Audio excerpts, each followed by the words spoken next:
switch. Like, wouldn't you expect? Always banned out. It's not used, but this time it is. And you know, we have a lot of memorable plays, but wait a minute, because Andorio goes in up against Lord JM, but here again is the perks factor. Lord JM doesn't care. We note that his same with the Pain, lacks mobility, but with the Guiding Wind, they can just go anywhere. That's right. And as long as he has the full combo, you know, penalty zone, flicker, and I did not say that wrong, folks. You do click penalty zone first, and then you cancel with the flicker. You're making business there. That's a cooking. Oh! Okay, Frigid Glacier for Omega as they tried to get the turtle. They secured it. A flicker out for Lord JM. So there was no trade for Blacklist that time. Yep, it's a flicker for a flicker and a retry for another. And so far, because of how, I'd say, slightly tighter smart Omega's movements are in the early game, that'll allow for them to go up maybe 300, 400 gold on the first turtle alone. 2.5 minutes in, Blacks International. Again, I'm going to talk about how great their synergies are, but on a hero-per-hero basis, Ingan, I'm going to be honest with y'all. Folks watching at home, I'm going to have to side with the barangay. Yeah. Like, when everything goes well, especially if Smart Omega continues to snowball, bring this lead up to 1,000. Oh no, here we go! Oh, but they pick off Haji there as he escapes with the Guiding Wind. Again, the perks factor with the Matilda will take into effect there. But looking at the Blacklist side, for their side, I believe the X Factor will be Haji. Not just because Haji is the captain, but again, the Aurora. We've seen this during Fnatic Onyx versus FCAP, wherein when Few casts the Frigid Glacier and it connects onto at least 2 or 3, the counter attack of FCAP is just immense. So Blacklist right now needs to make sure that the Frigid Glacier will always connect. Even Lord JM and MP the King, they don't have to start the clashes. Nope. It's the counter attack strat for Blacklist. That's right.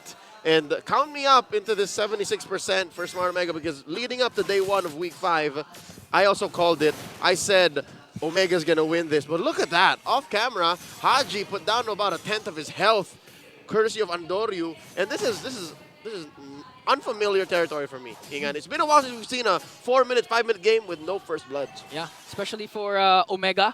Omega's been playing very well. I remember when they compared Omega and TLPH stats, Omega had the faster game and a fastest, longer game compared to TLPH. So technically, they're not the comeback kings because they've been dominating the early game. The barangay has been working towards a better start.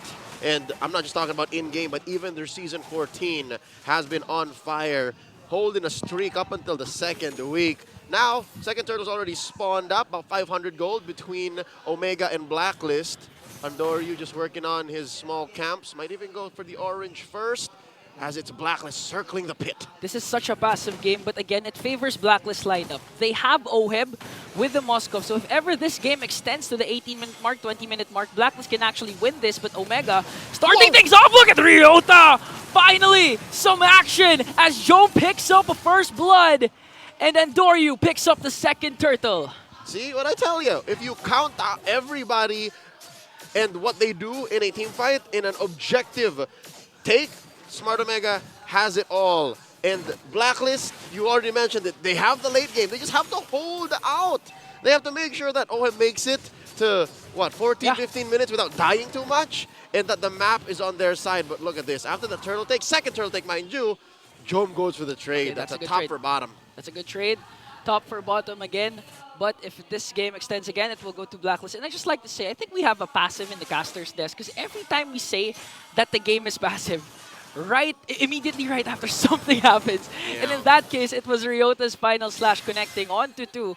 Props to Jom for being there at the right moment to dish out the Synchro Vision as well as the Zamin Force. But okay, a conceal play coming in from Omega. What are they looking for? It's more of a safety rotation because it's either Omega is thinking that there might be someone there or Blacklist is a step ahead, dodging a bullet. See this? Like Blacklist also pulling their own version of the Ube in 2024. They're just sticking to each other. Look at this. They're not even touching top lane. Yeah, and this is the second consecutive game that Blacklist is sticking with the same lineup. Again, this was the lineup that picked up their first win. Look at Oheb still. Okay, Andoryu goes in with a Wiki Shadow kill. Oh, he's gonna get the shurikens. He's not. And Oheb manages to escape, but they take a turret. But Chaknu finds one plus the final slash. The passive is there for Haji. Flickers in right to Jom as Jom takes him down. Lord JM is next. And that's a double kill for Big. Big J. 2K for Big J. 6.5 minutes in. 2,000 gold ahead. It's difficult for Blacks International to stop the new barangay from snowballing out of control. Luckily, Blacklist has good wave clear. Again, as early as now, Ingan, I'm going to say it. All the agents are going to hate me for this, but knowing how Abane plays, knowing how Blacklist plays, especially Season 14, there's a possibility, man, that they're going to have to take this to the base. Like, they just accept the fact that maybe even Lord is a no-go. Yeah. This Lord coming up in 2 minutes, maybe not with how Ryota is playing. Yeah. Not with how Chaknu's playing. I think Blacklist even knows this. Like, their strength is mainly onto the late game. They tried to do it with MP the King on Bane, but okay, it didn't work. So now plan A didn't work. They're gonna resort to plan B, which is to hold on to the game, try to defend. I do agree they have a lot of wave clear. They can disengage at any time with perks with the Matilda, but looking at the gold received, Jome right now leading every single hero. And all the kills of Omega is picked up by Big J. And you wouldn't have it any other way. Yeah. Like, the only other better way would be to put it on Andoryu, maybe even Ukir, but this is best case scenario. Exactly. Best case scenario for Barangay Omega. And you mentioned the Bane. You mentioned the Bane on MP the King. This hero has won an MPL championship in Cambodia. Yeah. He played the hero like 3 times in a row to end the series. And he knows exactly what this hero is capable of. It's just maybe against Smart Omega. Maybe with the draft that they put in, and how early Smart Omega was able to find that clutch point, it's going to be very difficult. So he has to play very defensively. And here we go! Oh, Ryota connects with a final slash flicker combination. Defensive frigate Glacier from Haji there as MP the King and Lord JM will fall down. So right now, again, Omega strikes. I mean, Ryota's been performing out of his mind for the last 2 weeks. Last week, it was the Phobius. This time, the flavor of the week is the Arlot. I'm pretty sure the Ryota army is proud of the new general. And what did I just say? Perfect that all 3 kills are on Jome prior to that engagement. Then you give a little to Ukir, give a little to Andoryu. Extra gold on the sub-cores. Never hurt nobody. We're 10 seconds away from a Lord, which, again, if that engagement was any indication, Blacklist should not force anything. They were fighting underneath Tier 1. Yeah. In the middle of Tier 2 as well. And still, Omega dove in. Yeah, Ryota manages to find someone and another concealed Chaknu onward. But the Purify coming in from Oheb will save him. Ryota, will he get another final slash here? Okay, this is the mark where Blacklist can actually contest. Even just go for the kills. Make sure Omega, even if they get the Lord, not get to utilize the Lord and push as OM picks up a DHS. Again, we've seen Haji with the defensive Frigid Glacier.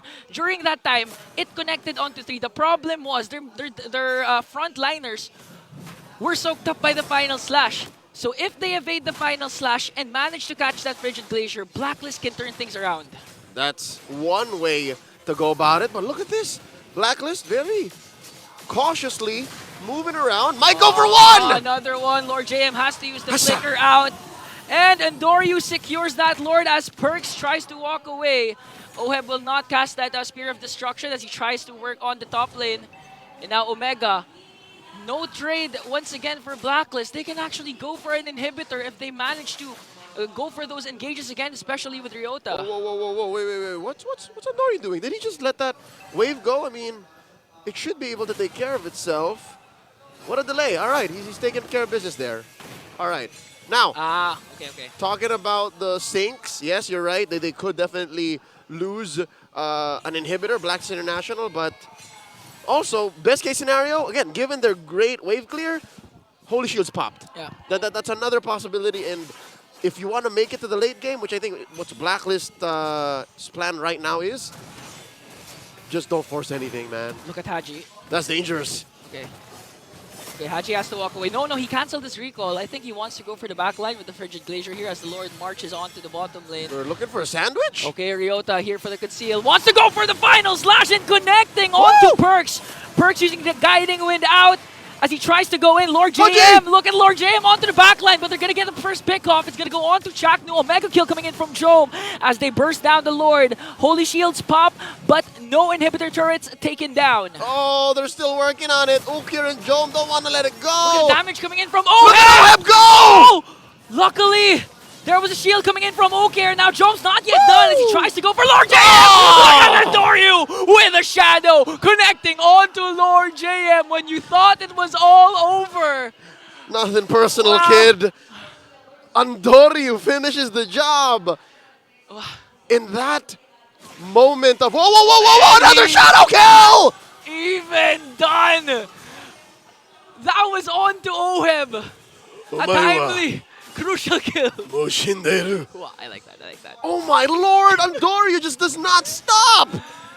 He smelled blood and drank the whole artery's worth, and they're still going! And there's minions onto the middle lane. They're gonna burst down the inhibitor turret as Lord JM defends the bottom. They can actually go for the tower lock. Jong uses the Zaman Force, just locks his eyes on the prize, trying to get the crystal down. No Everything minions! gets one there. No more minions. Chaknu's the first man down as well as Ukir, but it's Oheb left up against 3, and Omega secures game number 1. This one pesky siege minion. If only, say all the ages, but Blacklist fans, I get you. Smart Megas has played better. Game 1 goes over to the Barangay. Very clean. All the damage dealers got the necessary kills that they wanted. What a performance from Barangay. We'll throw it over to the Infinix Game Tambayan where Rockhart and Renmar will try to break down this bout. That is how you take a game by storm. Andoryu got us. They got us shouting here. Literally, I'm not even kidding. Yeah, like we lost our collective-ish when that Hayabusa did what that Hayabusa did. I didn't even see the shadow. I went back to the replay. I was like, huh, really? There was a shadow there? But apparently there was. I was able to go back. What a hit! Oh my goodness, that was really fun to watch for sure, especially if you're part of the new Barangay. That was wild. As that was a relatively quick game there, being brought to us by Smart Omega. And again, I'm actually gonna preface this a little bit by we were not super convinced with the lineup when the draft, after the draft started. We're talking about like how this could be like kind of 50-50 here for the Barangay. But you know what? They showed up. And of course, Big J showing that even if you take that Moscow away from him, you can't take the Big J away from the game. This man has had 3 MVP performances for Smart Omega this season, and all of them have been with Harith. And there was something about the Omega lineup that we were talking about this. Yes, I was doubting that Arlot pickup for Omega. It seems like their lineup, if you take it away as individual pieces, or maybe 2 pieces that can work well together, they're Edith and the Vexana, and then the Harith separately, Hayabusa and Arlot separately, it's good because it will make and forces the team to shine as individuals, and we know we can count on Omega to shine individually up against the more solid lineup of Blacklist International. But then I'm reminded that's not this meta anymore. Being solid as a group, that's great, but it doesn't always need to be a very solid, hey, all of these pieces go together draft. You can draft like Omega, wherein it looks like it's a little bit more individualistic and still do really well because this meta encourages players to make their own individual plays, but consider that the team is much more closer together. Yeah, for sure. And right now, obviously, all said and done, individually they did shine. But at the same time, I'm surprised they also meshed so well together as a 5-man unit. The follow-up after, a final slash with Akir working so flawlessly with Ryota. Chakta barely had to do anything there, except maybe said a few times. But he also, he did as good as you can, trying to protect out that front line, or the back line rather. And I feel like Omega shut down what Blacklist wanted to do with their lineup by the fact that Andoryu just got the first turtle. And you saw Blacklist International try everything to make sure that the first turtle would go onto their side. Haji's Frigid Glacier was perfect, where Andoryu shadowed in. That's where the Frigid Glacier was. But dude, Andoryu was just nasty. Easy